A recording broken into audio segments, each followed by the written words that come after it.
আসসালামু আলাইকুম আরহামতুল্লাহ। ইংলিশ মজার আরও একটা ছোট্ট ভিডিও ক্লাসে সবাইকে অভিনন্দন। আলোচ্য বিষয় প্যাসিভ ভয়েসের ব্যবহার কেন জানা জরুরি। আমরা মোটামুটি সবাই অ্যাক্টিভ থেকে প্যাসিভ করা শিখেছি সেই তো হয়তোবা ক্লাস 6-7 থেকে, এবং আমাদের অভ্যাস হয়েছে পরীক্ষায় মার্কস পাওয়ার জন্য আমরা এটা শিখব। কিন্তু আসলে প্যাসিভ ভয়েসের উদ্দেশ্য মূলত ইংরেজিতে এটা ছিল না। বিশেষ কিছু ক্ষেত্রে ট্রান্সলেশনের সময় যেগুলো অ্যাক্টিভ করা যায়ই না, অ্যাক্টিভ করলে অনর্থক হয়ে যায়, সেক্ষেত্রেই মূলত প্যাসিভের ব্যবহার শুরু হয়েছিল। কিন্তু দুঃখের বিষয় যে পরীক্ষায় নাম্বার পাওয়ার জন্য পরবর্তীতে আই ইট রাইস অথবা আই হ্যাভ আ কাউ এগুলোরও প্যাসিভ করতে বলা হয়েছে এবং আমরা করতে বাধ্য হয়েছি। কিন্তু আসলে সেগুলো ছিল না মূল উদ্দেশ্য। আসলে ধরা যাক এমন একটি বাংলার আমরা ট্রান্সলেশন করতে চাই, অথবা মনে মনে এমন একটি বাংলা আমি ভাবছি তার ইংরেজি ট্রান্সলেশন করতে চাই। চোরটিকে গ্রেপ্তার করা হয়েছে, তাহলে একবার ভেবে দেখো তো আমার মূল বিষয়টা কি?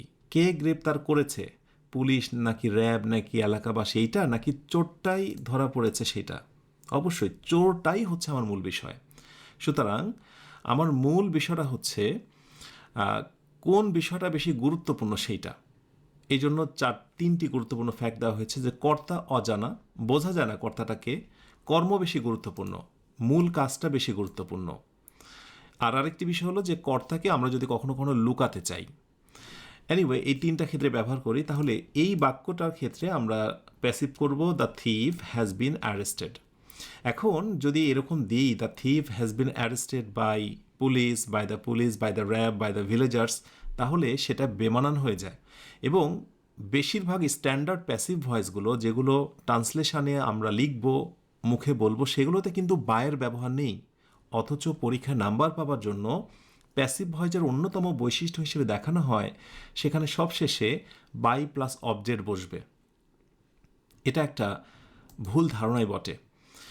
আমাকে বলা হয়েছিল যে তুমি আসবে, তো এই বাক্যটাকে অ্যাক্টিভে করলে মনের মতো অর্থ আসবে না।